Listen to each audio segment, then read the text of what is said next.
자, 우리 옆 사람과 함께 태신자를 품으셨습니까? 인사 한번 하겠습니다.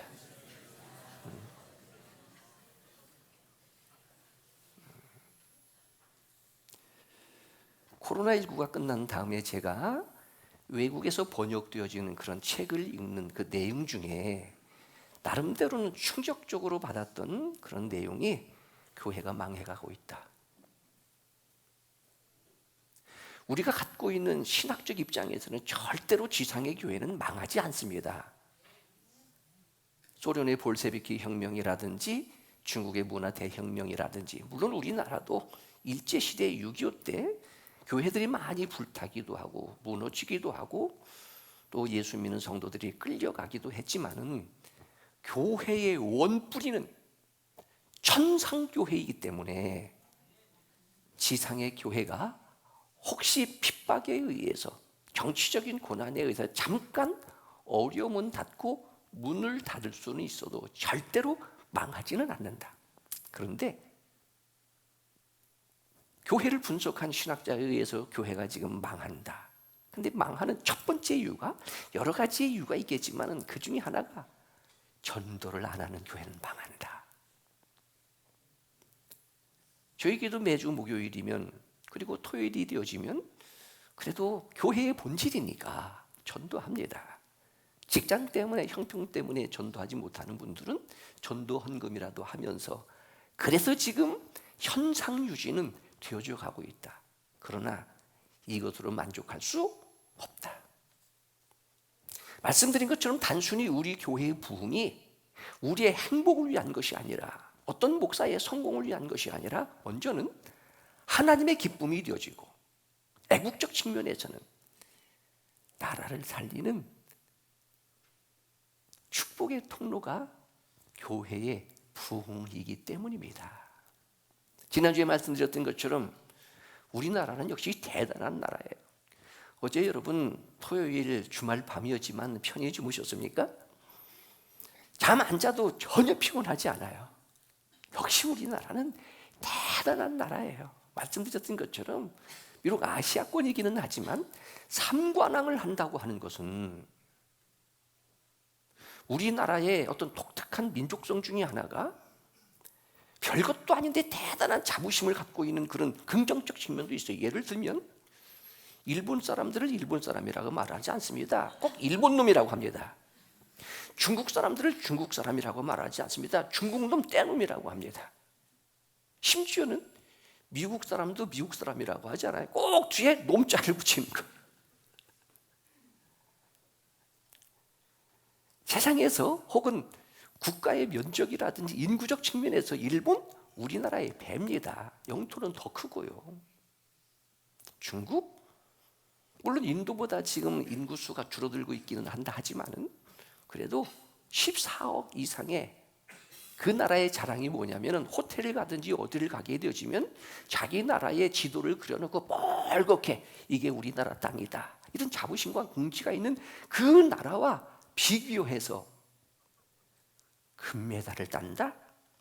이건 불가사의한 일이고 대단한 것인데, 그리스도인의 입장을 넘어서 목사의 역사관적 측면에서, 국가관적 측면에서 전적인 하나님의 은혜입니다.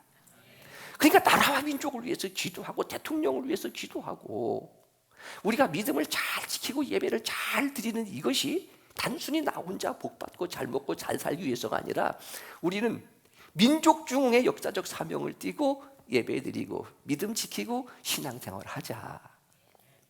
지금은 조금씩 힘들어도 우리의 이 삼천리반도 금수강산을 우리 자녀들에게 물려줘야 하는 그런 나라 아니겠습니까? 여러분 아시는 것처럼 지금 중동 지역에서도 전쟁이 일어나고 있어요. 우리나라도 예외는 아닙니다. 우리나라도 지금 전쟁 중이에요. ING 중이에요. 단지 휴전되어진 것뿐입니다. 국방력에 의해서 나라를 지킨다? 하나님이 보호하사 우리나라 만세입니다. 명절을 지나면서 그래도 항저우의 아시안 게임에서 조금 위로도 되어지고 많은 교훈도 얻게 되어지고, 바울은 예수 믿는 그리스도인을 전쟁에 나가는 군인으로 비유하기도 하고 운동 경기에 나가는 선수로 비유하기도 하고 농사를 짓는 농부로 비유하기도 하고 때에 따라서 예수님은 고기 잡는 어부로도 비유하게 되어지는데 이번 운동선수들을 통해서 많은 감동도 되어지면 교훈도 받습니다. 50m 같은 경우는 10초, 15초 이것 때문에 자기의 3, 4년을 투자하게 되어지는 거예요. 마지막 금메달의 세레모니를 하면 좋은데 그 순간 때문에 우리가 아는 것처럼 0.001초 때문에 금메달을 놓치고 은메달을 따게 되어진다든지 우연인 것 같은데 중국 사람들끼리 금, 은메달을 따고 달리기 한 다음에 포옹을 했는데 레인이 6레인, 4레인이에요.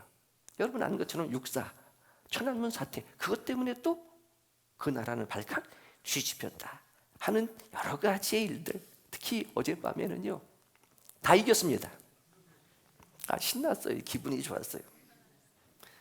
집사람에게는 잔다고 들어가 놓고 계속 불을 끄고 있었기 때문에 잠자는 줄 알고 문도 안 열어보고 확인도 안 하더라고요. 근데 굉장히 기분이 좋으니까 전혀 피곤하지 않고 94년도 노태우 정권 때에 중국과 우리나라가 이제 북방 외교의 한 일환으로 수교를 맺었던 그 이전부터 제가 중국을 조금 다니기 시작했는데 그때는 직항이 없었기 때문에 홍콩으로 가서 홍콩에서 중국 대사관에서 비자를 내고 근데 비자가 바로 나오지 않으니까 그런데요 공산주의일수록 돈 가지고 안 되는 게 없습니다. 자본주의이기 때문에 돈이 제일이다? 공산주의가 더 그러는 거예요. 그때 당시에 100불에 소위 말하는 급행료를 주니까 그 다음날 비자가 나오더라고요. 근데 나오는 동안에 이제 하루 할 것이 없으니까 마카오에 가가지고 마카오에 보게 되면 중국 선교의 최초의 선교사가 허드슨 테일러 그 이전에 모리슨이라고 하는 선교사의 묘지가 거기에 있게 되어지고요. 이런 일들을 통해서 중국에 가고 다니고 했던 어떤 그런 시절들이 생각이 나게 되어지는데 우리나라 전혀 이제는 대한민국 국민이라고 하는 것이 부끄럽지 않고 자랑스러울 정도로 옛날에는요 저희 어렸을 때도 좋으면 이거 미제야? 이렇게 얘기했어요. 조금 괜찮으면 이거 일제야? 이거 얘기했고요. 근데 지금은요 메이드 인 코리아 어디 가서든지 인정받는 제품도 되어졌고 이제는 우리나라가 그렇게 세상으로부터 존경도 받고 인정도 받는 나라가 되어졌습니다. 땅이 넓어요. 자원이 많아요. 그 나라들에 비해서 인구가 많아요. 우리가 애국가도 열심히 불러야 할 것이고 왜? 동해물과 백두산이뿐만 아니라 하나님이 보호하사 우리나라 만세니까 그때는 종교에 관계없이 모두가 다 하나님이 보호하사 우리나라 만세입니다. 그런데 이번 아시안게임을 통해서도 우리나라가 정말로 잘 사는 나라가 되었구나 소위 말하는 선진국이 되었구나 하는 생각이 들면서 우리 조금 더 힘을 내자. 단순히 우리 개교회의 부흥을 위한 것이 아니라 먼저는 하나님께 기쁨과 영광이 되어지고 이것이 나라를 살리는 애국이라는 마음으로 다시 한번 우리 뭐 하자고요? 전도하자. 복음을 전하자. 여러분 빚진 것 있으면 반드시 갚아야 된다고 말씀드렸습니다. 근데 우리는 무슨 빚을 졌어요? 사랑의 빚을 졌고 복음의 빚을 졌습니다. 우리가 이렇게 앉아서 예배를 드리는 것 누군가가 그 시절에 나에게 복음을 전해준 복음의 빛이 있었고 나를 위해서 기도해준 사랑의 빛이 있었기 때문에 오늘 이렇게 우리가 떳떳하고 자유스럽게 평안하게 예배를 드릴 수 있는 거예요. 세계적인 신학자 예일대의 리차드 니버라고 하는 교수가 이 세상에는 세 가지 유형의 사람이 있다 이렇게 말합니다. 나는 어떠한 유형의 사람인지 한번 생각해 보시는 거예요. 첫째, 목적 지향적 사람이 있다. 수단 방법을 가지지 아니하고 자기의 목적만을 위해서 일하는 거예요. 어떻게 보면 대단히 이기적인 그런 사람들. 물론 어떻게 보면 그렇게 해서 이 정도의 삶을 유지할 수 있을지는 모르는데 자기의 목적과 자기의 뜻대로 되지 않으면 떠나는 겁니다. 포기하는 겁니다. 이런 유형의 사람이 있는가 하면은 규범에 예속된 사람이 있다. 법을 잘 지키기 때문에 좀 지성적인 사람인 것 같습니다. 그런데 그 법에 얽매여 있는 거예요. 신앙적인 측면에서는 바리새인과 서기관들입니다. 그들은 율법을 철저하게 잘 지켰습니다. 그 정도 신앙생활을 오늘날 우리가 하게 되어진다면 이건 대단한 믿음이에요.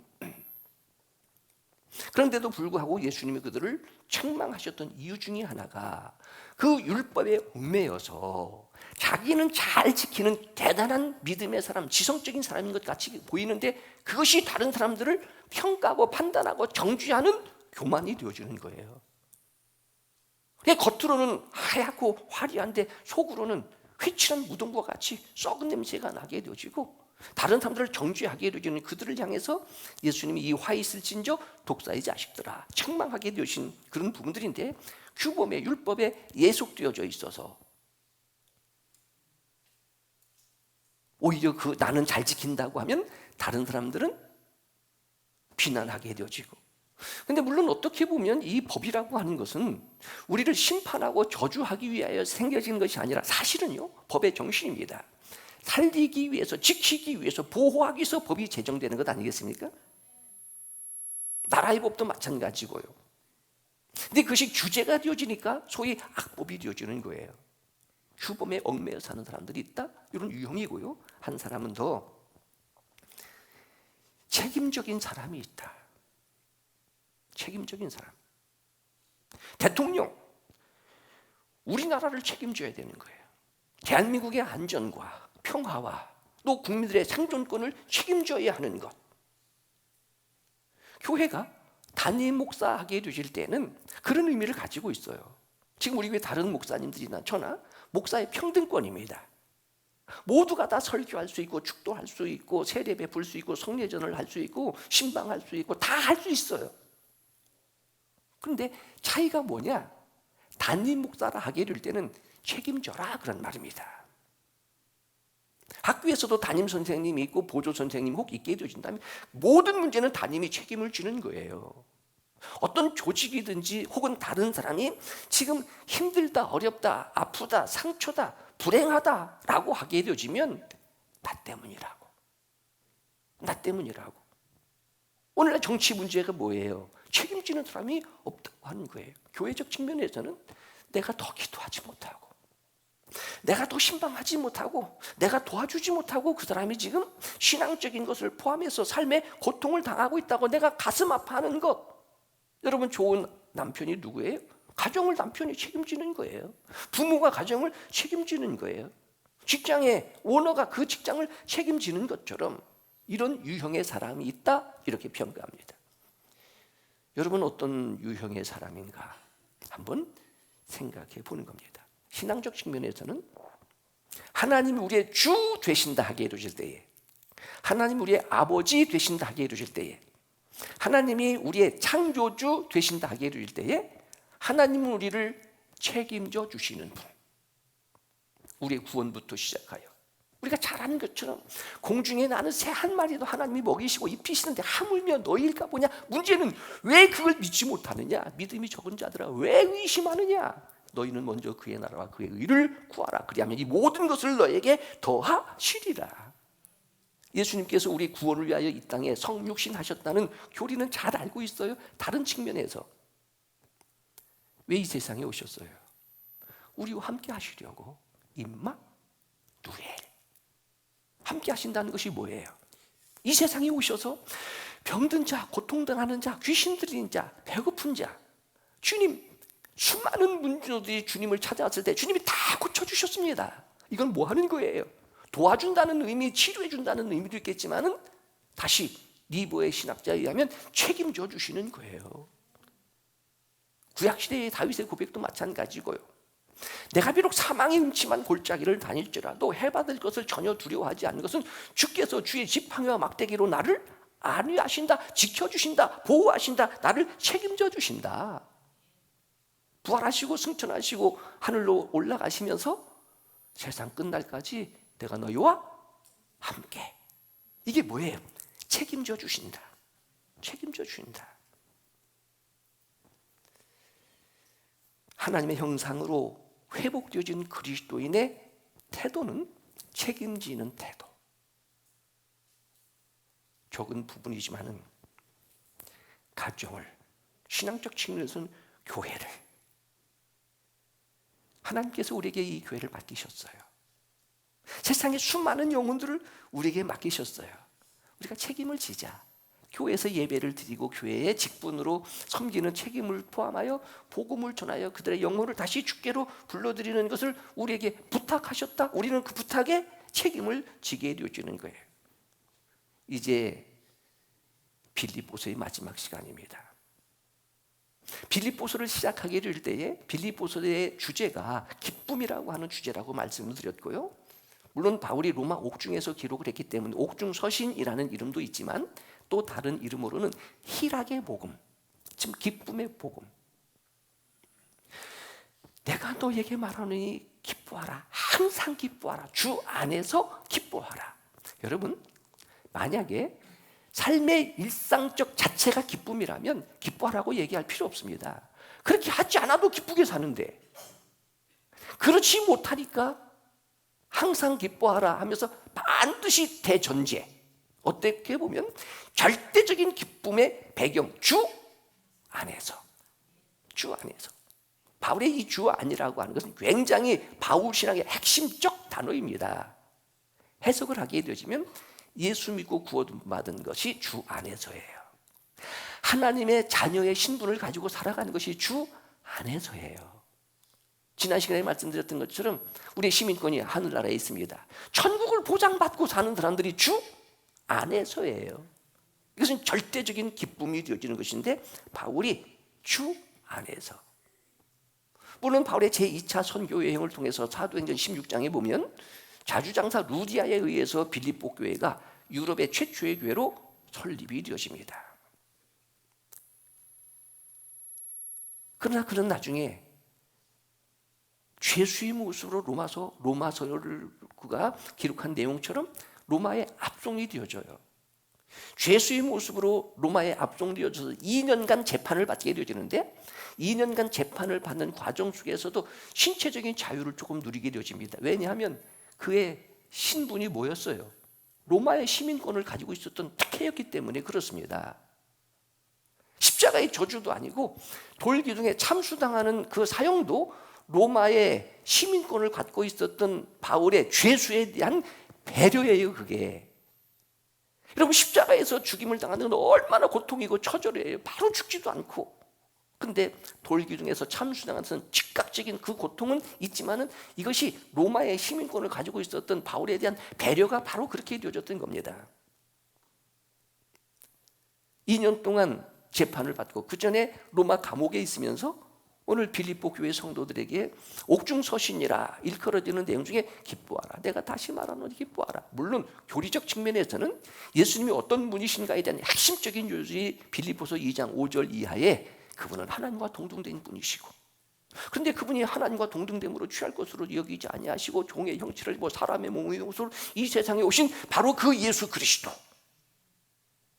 그러면서 지난 시간에 말씀드렸던 것처럼 힘들고 어렵지만 그래도 항상 기뻐하라. 그래서 신앙의 리모델링이라는 제목으로 말씀을 드렸잖아요. 우리가 다시 좀 기쁨이 회복되었으면 좋겠다. 여러분, 돈 잘 벌고 건강하고 아이들 잘 돼서 그것만 가지고 기뻐한다면 그렇지 않을 때도 있잖아요. 그럼 안 기뻐할 거예요? 그러나 절대적인 기쁨, 하나님의 기쁨, 신앙적 기쁨, 주 안에서의 기쁨은요 변하지 않습니다. 내가 지금 예수 믿고 구원받은 것, 내가 조금 실수하고 거짓말하고 도망간다고 해서 그것이 끊어지는 관계가 아니에요. 견인교리예요. 그렇다면 이러한 기쁨으로 다시 기쁨이 회복되기를 바라는 신앙의 리모델링. 다 나를 좋아하는 사람만 있겠느냐? 혹시 너를 오해하고 싫어하고 상처를 주는 사람이라 할지라도 관용을 베풀어라, 용서하라, 이해해라, 사랑해라. 대인관계. 삼위일체적 측면에서는 하나님께 뭐 하고요? 힘들고 어렵고 걱정과 염려가 있다면 오히려 감사함으로 하나님께 하리라. 그리하면 모든 지각에 뛰어난 하나님의 평강이 너희의 마음과 생각을 지키시리라. 아무것도 염려하지 말아라. 믿음으로 살아라. 의인은 오직 믿음으로 말미암아 살리니.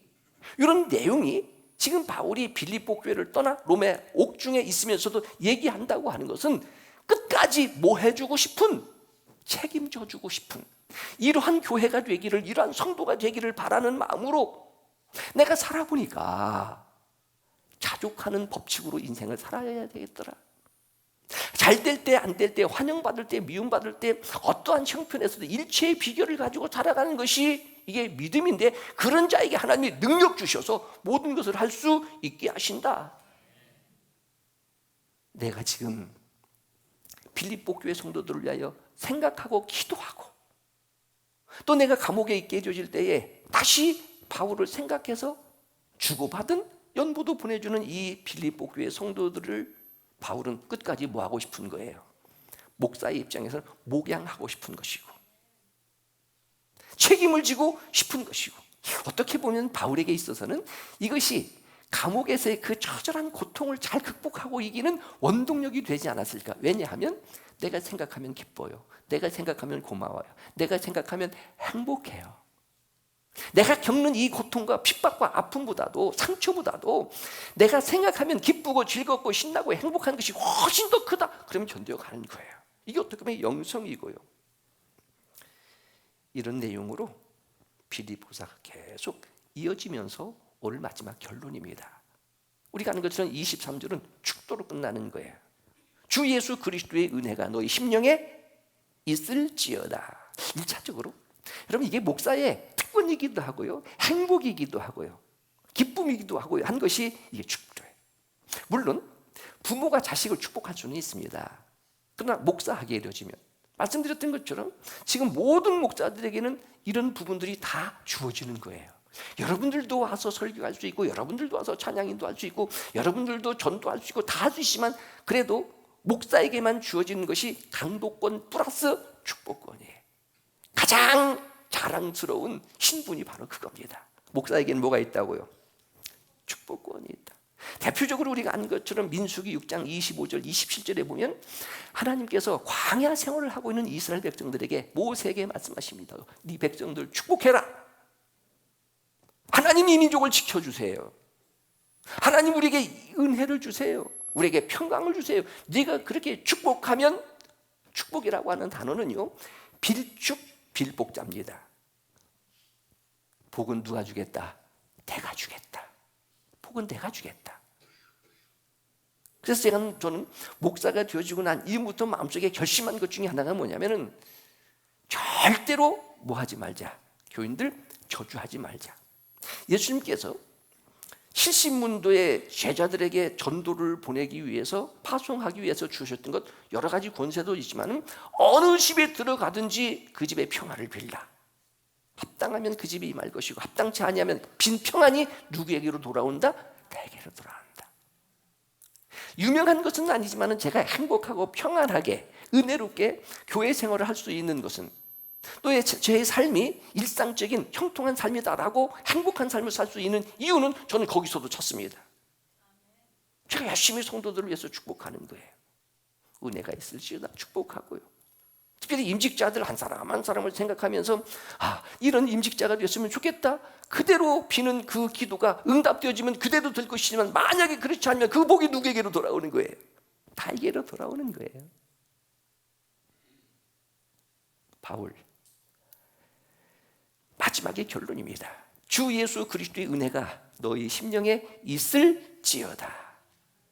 이 주 예수 그리스도라고 하는 것도 바울 신학의 중요한 해석도 필요로 하는 부분도 있습니다. 사실은 왜냐하면 주라고 하는 것은요, 이방인들이 부르는 주예요. 예수라고 하는 것은 개인적 측면에서의 이름이 예수이고요, 그리스도라고 하는 것은 직분적 측면에서, 즉 메시아라는 말입니다. 기름 부음 받은 자. 그러니까 이것이 바울의 신앙 고백의 표현이 주 예수 그리스도라고 하는 그 이름으로 뭐가 너에게 있을지어다? 은혜가 너에게 있을지어다. 축복하는 바울은 다시 그 시절로 돌아가서, 바울이 지금 로마의 감옥에 지금 투옥되어 있고 거기서 이제 사형 선고를 받게 되는, 곧 죽임을 당한 입장에서 나를 살려달, 그게 아니라 빌립보 교회 성도들에게 하나님이 무엇 주시기를? 은혜 주시기를.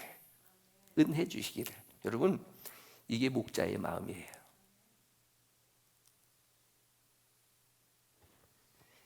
여러분들이 저보다 더 많은 복을 받기 원합니다. 저보다 훨씬 잘 믿고 잘 살고 잘 되고 더 많은 복을 받아서 이 세상에서 주 안에서 행복하고 평안하고 건강하게 장수하는 영광교회 성도들이 될 수 있기를 바랍니다. 이게 진심이에요. 진심. 이게 진심이에요. 물론 제가 살아갈 날이 많이 남아있다라고 스스로 생각은 하지만, 왜냐하면 저희 집안을 보니까 장수 집안이에요. 저희 아버님이 뭐 운동을 한다든지 뭐 보약을 먹는다든지 그러는 것은 아닙니다. 물론 신약 구약은 매일 드시지만, 지금도 새벽기도 다니시고 주일 잘 지키시고, 그런데 한 가지 성경의 약속처럼 부모 공경, 우리 아버지가 할아버지를 그렇게 잘 섬기셨어요. 소위 말하는 객지 생활을 하면서도 주말만 되어지면 꼭 할아버지에게. 지금은 뭐 노원지구가 이렇게 개발되어졌지만은 옛날에는 유성에서부터 충청남도 대덕군 유성면 노원이 359번지까지 가려면 이게 1시간 걸어가야 되는 거예요. 그 교회를 소위 말해서 황천고개를 넘어서. 근데 그렇게 찾아다니면서 할아버지에게 효도하셨으니까 성경에 내 부모를 공경하라. 그리하면 너와 내가 땅에서 잘 되고 장수하리라. 저는 개인적으로 인생은 신앙으로 해석하는 것이니까, 저희 아버지가 연세 88세, 89세에 지금 우리나라의 최고령의 신역 이사장이 된다는 것, 이건 상상할 수가 없어요. 지금 건강하시다는 것, 다 돌아가셔도 주변의 사람들이 지금까지 살아계신다는 것, 왜 그럴까? 운동하는 것 없어요. 뭐 보약 드시는 것도 없어요. 물론 이도 아프고 때에 따라 허리도 아프고 하는 것들은 있겠지만은, 그래도 신앙생활 잘하는 성경의 약속대로 그렇게 이루어지는 것이다 해서 저도 그럴 거라고 스스로 위로는 하지만, 그러나 가까이 제가 섬겼던 목사님이 68세의 세상을 떠나게 되어지는 겁니다. 그 연세에 비하면 저도 얼마 남지가 않은 거예요. 예를 들면, 그러니까 바울이 지금 빌립보 교회 성도들에게 주 예수 그리스도의 은혜가 여러분에게 여러분의 심령에 있기를 원합니다라고, 그리고 빌립보서를 내 밥으로 디도편으로 써서 보내는 그의 심정은 유언적 심정인데, 뭐 했으면 좋겠다? 잘 되었으면 좋겠다. 심지어는요, 우리 빌립보서 4장 1절에 심지어는 나의 그리움, 나의 사모함, 나의 멸류관, 나의 자랑, 주 안에 서라. 조국 대한민국 가게 되어지면 저는 은혜를 생각합니다. 대한민국의 은혜, 교회의 은혜, 부모의 은혜. 바울이 마지막 빌립보 교회 성도들을 축복하면서 오늘을 마치고 있어요. 여러분에게 이런 은혜가 있기를 축원합니다. 그러면서 서로의 관계를 설명하는 것이 개인적으로는 훨씬 더 은혜가 되어져서 제목을 우리는 성도입니다 라는 제목을 붙였습니다. 빌립보서를 설교했던 설교집을 보게 되면 대부분은요 23절 마지막에 은혜라고 하는 것을 제목으로 해서 설교 준비를 했어요. 잘못됐다 잘됐다 무엇이 옳다 그러다가 아니라, 개인적으로는 이제는 언제 또 빌립보서를 제가 이렇게 설교할 수 있을까 하는 것이지만, 마찬가지 날마다 우리의 신앙은 종말론적 신앙이잖아요.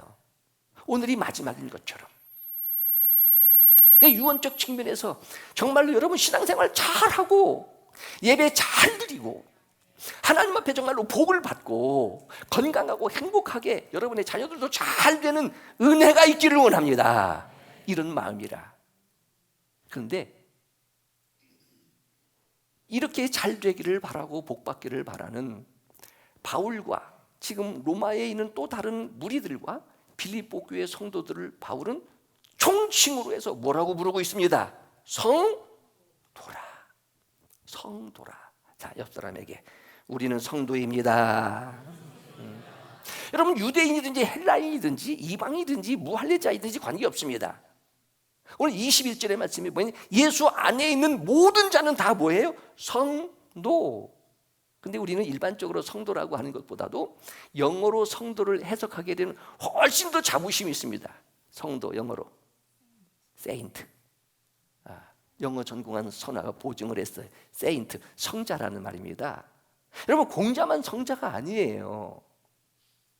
우리 예수 믿는 모든 그리스도인들, 예수 안에 있는 죄 용서받은 하나님의 자녀는 우리 모두는 다 뭐라고요? 성도라. 저는 이것이 참 좋은 거예요. 물론 내가 내 자신을 하나님 앞에 비춰보게 되었지만 아직도 죄인입니다. 아직도 내 마음속에 쓴 뿌리가 있어요. 그럼에도 불구하고 하나님 우편 보좌에서 우리를 위하여 탄원하시는 기도를 들으시고 하나님이 우리를 보시게 될 때는 뭐라고요? 나의 아들이라, 나의 자녀라.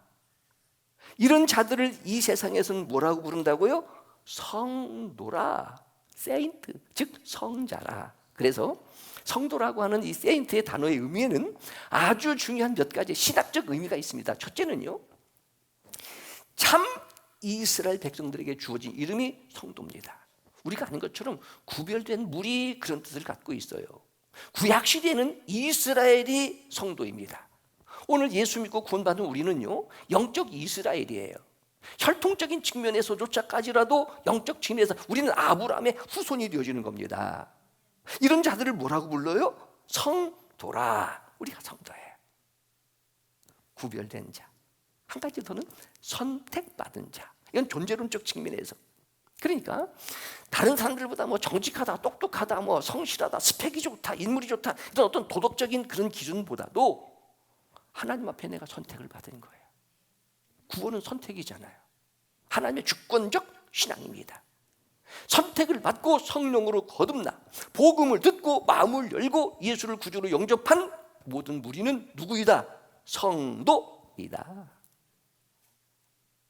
동시에 율법으로부터의 자유자, 율법으로부터의 자유자, 다시 말하면 구원된 자.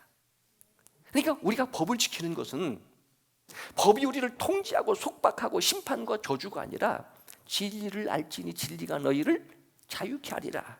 우리의 구원을, 우리의 영생을 보증하는 것이 법이에요. 그래서 구약시대를 율법하게 되지만 우리는 율법이라고 하지 아니하고 뭐라고 말해요? 복음이라고 말하는 것이 그렇습니다. 성도라고 하는 의미는 이런 중요한 교리적 신학적인 의미도 있다. 한 가지 더 생각하면, 빌립보서를 통해서 생각하면 우리의 시민권이 어디에 있어요? 하늘나라. 우리의 이름이 어디에 기록이 되어져 있어요? 생명록에 기록이 되어졌어요. 다시 말하면 천국 갈 사람들, 천국을 보장받고 사는 사람들, 다시 오실 예수 그리스도의 재림을 기다리며 이 세상에서 부귀영화보다도 하나님을 예배하는 것을 더 좋아하는 천국 백성들의 무리를 성도. 자, 다시 옆 사람에게 우리는 성도입니다. 그렇게 하는 거예요. 21절에 그리스도 예수 안에 있는 성도에게 각각 문안하라. 그러니까 말씀드린 것처럼 구역장들은 하루에 한 사람씩, 한 가정씩 전화해서 문안하라. 또 동시에 나와 함께 있는 형제들이 너희에게 문안하고. 누가 성도예요? 나와 함께 있는. 여러분, 이 함께 있는이라는, 이 형제라는 아델포스의 의미도 마찬가지지만은 이것은 굉장히 인격적이고 친밀한 교제의 관계를 함께라고 하는 거예요. 임마누엘이 뭐예요? 하나님 우리와 함께. 지상 대위임령을 말씀하시고 하신 약속이 뭐예요? 세상 끝날까지 내가 너희와 함께. 자, 옆 사람이 하나님이 우리와 함께 하십니다. 하나님이 당신과 함께 하십니다. 나와 함께. 성령의 감동으로 기록되어진 하나님의 말씀이라면 바울이 나와 함께라고 하는 것은 누구와 함께? 주님과 함께. 이게 군사적 용어로 말하면 동맹 아니에요? 우리 뭐 합시다? 우리 함께 갑시다. 우리 함께 갑시다. 생사고락을 함께 하게 되어지는 거예요. 이러한 형제들, 이러한 형제들. 그러니까 잘 배웠다, 못 배웠다, 잘났다, 못났다, 이것이 문제가 아니라 예수 그리스도 안에서 구원받은 하나님의 자녀들, 누가 내 부모여 형제여 자매냐? 내 아버지의 뜻대로 행하는 자들이 내 부모여 형제여 자매니라. 예수님의 말씀입니다. 예수님이 그렇게 정하신 거예요. 학연, 지연, 혈연, 초라는 복음의 능력. 육체적인 혈통으로도 부모 형제라 하는데 보혈로 맺어진 우리 모두는 함께 있는 형제 누구입니다? 성도입니다. 그게 성도라고 하는 신학적 의미를 말씀드렸어요. 그런데 특별히 가이사의 집 사람의 몇. 이름은 없어요. 무명이에요. 어떻게 보면 사회적인 지위와 권한이 있기 때문에 자기의 이름을 공개할 수 없었다 하는 의미도 있겠지만은 이건 바울의 배려라고 생각이 되십니다. 초대교회 당시에 예수 믿는 것은 생명을 거는 거예요. 그런데 바울이 죄수의 모습으로 압송되어 로마에 도착해서 2년간 시간이 흐르면서 재판을 받는 그 과정 속에 신체적인 자유를 누립니다. 이게 이제 사도행전 28장에 나오는 내용인데 셋집을 얻어서서 거기서 이제는 요즘으로 말하면 재판받으러 왔다 갔다 하게 되어지는 거예요. 그냥 재판받으러 가면 누가 있어요? 가이사의 집 몇 했으니까 좁은 의미로는요 가이사 황제의 가족 이렇게 말할 수도 있고요. 넓은 측면으로는요 권력자들, 가이사의 권력 밑에서 그 권력을 누리고 있는 자들을 말할 수 있는데 재판받으러 다니면서 바울을 만나게 되어지고 바울을 찾아오게 되어지고 거기서 바울이 전하는 복음을 듣고 그들도 뭐 하는 거예요? 지금 예수 믿은 사람이에요. 즉 성도가 되어진 거예요. 마치 예수님께서 살아계실 때는 내가 산헤드린 공회의 회원이었기 때문에 사람들에게 이 체면과 자존심 때문에 나 예수 믿는다라고 말은 못했던 숨어 지냈던 007 제자 니고데모처럼. 근데 예수님 십자가에 돌아가시자 니고데모가 뭐해요? 가가지고 시체를 달라 하게 되어지고 장례를 치렀던 그런 사람들처럼 탈북한 사람들 우리가 뭐해요? 이름 알 수 없는, 심지어는 죄를 지어서도 머그샷으로 해서 화면에 이름이 나오지 아니하는 그런 그 몇 사람들도 뭐가 형제인데 성도인데 그들도 너에게 문안하느니라. 그런데 이 가이사의 집 몇 사람이라고 하는 이 단어를 깊이 좀 생각해 보게 되어지면 바울의 대단한 자부심과 긍지입니다. 빌립보 교회 성도들 우리가 아는 것처럼 지금도 그 지역이니까 지금 가이사의 집 몇 사람들은 지금 말씀드렸던 것처럼 황족이라든지 왕족이라든지 금수저이라든지 혹은 권세자들입니다. 이들도 예수 믿는다. 지금 이것이 드러나게 되면 놓칠 수 있어요. 중국과 같은 경우에는 만약에 제가 공산당원이 되어지면 예수를 믿을 수가 없습니다. 왜? 이것도 같은 종교의 분류로 동등하게 생각되어지기 때문에 둘 중에 하나를 선택하는 거예요. 그러니까 이런 측면에서는 바울의 배려라고 생각하게 되는데, 그런 여러분 견디세요. 항상 기뻐하세요 라고 하는 격려도 될 수 있겠지만 자부심과 긍지라고 하는 것 속에 또 한 가지는요, 이게 바울의 비전이다. 지금은 이 로마가 기독교의 핍박국가가 되어지지만 이들로 인하여 머지않아 이 복음이 로마의 국교가 되어질 것이고 전 세계에 복음이 전해지는 세계적인 기독교의 주역들이 될 수 있는 무명의 사람들, 그들이 누구예요? 가이사의 집에 몇 사람들이라. 그러니까 바울이 권세자들을 위하여, 임금들을 위하여 기도하라라고 하는 것이 그런 거예요. 여러분, 군대적 측면으로 말하면 지휘관이 예수 믿고 주일날 교회 나오면 참모들이 다 따라 나옵니다. 권세는 바로 그런 거예요. 회장이 예수 믿게 되어지면 회사원들이 그래서 예수 믿는 것이 자유스러워지는 거예요. 바울이 지금 성도라라고 서로를 우리 모두는 성도입니다, 우리 모든 성도들입니다 라고 하면서 특히 가이사 집의 몇 사람들이라고 하게 될 때는 이런 자부심과 긍지, 더 크게는 이들로 인하여 로마가 기독교 국가가 되어지고 로마가 기독교 국가가 되어지는 것을 시작으로 전 세계에 복음이 전해지는 세계적 종교가 될 것이라는 비전을 가지고 지금 가이사 집의 몇 사람들을 소개하고 있으면서 오직 마지막에 결론, 서로 뭐 하라고요? 문안하라. 서로 문안하라. 문안하라. 오늘 우리의 문안을 통해서 우리 서로 각각의 문안을 통하여 영광교회가 더욱더 부흥되어지고 성장되어지고 하나님의 축복으로 우리 교회가 어떻게 될 것인가를 꿈꾸는 비전의 사람들이 되도록 문안이라고 하는 단어 하나만 더 생각하겠습니다. 문안은 쉽게 말하면 인사예요. 인사. 안녕하십니까 라고 하는 인사예요. 그러나 또 다른 의미는요, 환영입니다. 맞이하는 거예요. 문안이라고 하는 것은 맞이하는 거예요. 또 이 문안이라고 하는 성경에서 기록되어 있는 원어의 단어의 의미 속에는 좋아합니다, 존경합니다 라는 의미를 가지고 있는 거예요. 반갑습니다 라고 하는 의미도 가지고 있고, 여러 차례 말씀드렸잖아요. 인사만 잘해도 밥은 먹고 산다. 우리나라가 동방예의지국이잖아요. 더군다나 우리 모두는 다 그리스도 안에서의 형제들이에요. 물론 교회가 더 성장되고 부흥되기를 원하지만 또 다른 단점도 있어요. 어떻게 보면 100명, 120명, 200명일 때가 우리 교회의 아름다운 가족적 분위기 속에서의 공동체가 되어졌던 것 같아요. 여기 앉아있는 사람은 저기 앉은 사람은 몰라. 저기 앉은 사람은 여기 앉은 사람은 몰라. 자, 연습. 옆 사람에게 안녕하세요. 보고 싶었습니다. 잘 되기를 바랍니다. 나는 당신을 좋아합니다. 여러 차례 말씀드렸어요. 학생부, 청년부에서 성경 많이 가르치려고 하지 마라. 교육자 바뀌어질 때마다 맨날 모세오경부터 시작하는데 성경 읽게 되어지면 맨날 창세기부터 읽기 시작하고, 그것보다 더 중요한 것은 사람이 되라. 사람이 되라. 이게 신학교의 주제입니다. 목회자가 되기 전에 전도자가 되고, 전도자가 되기 전에 먼저 성도가 되고, 성도가 되기 전에 먼저 사람이 되라. 다시 옆 사람에게 사람이 되세요. 시작. 근데 서로 뭐가 필요하다? 무난하라라고 하는 것은 서로의 무난이 필요하다. 지금 이 가이사 중에 이 권세자들, 왕족들은 빌립보 교회를 잘 모릅니다. 성도들을 모릅니다. 누구를 통해서 들었어요? 바울을 통해서 들었어요. 알지 못하지만 우리 모두는 다 그리스도 안에서 한 형제 자매, 그러니까 이 왕족들은 내가 지금 권세는 누리고 있지만 지금 이 빌립보 교회 성도들에게 무난하는 그들의 마음은, 여러분 많이 힘드시지요?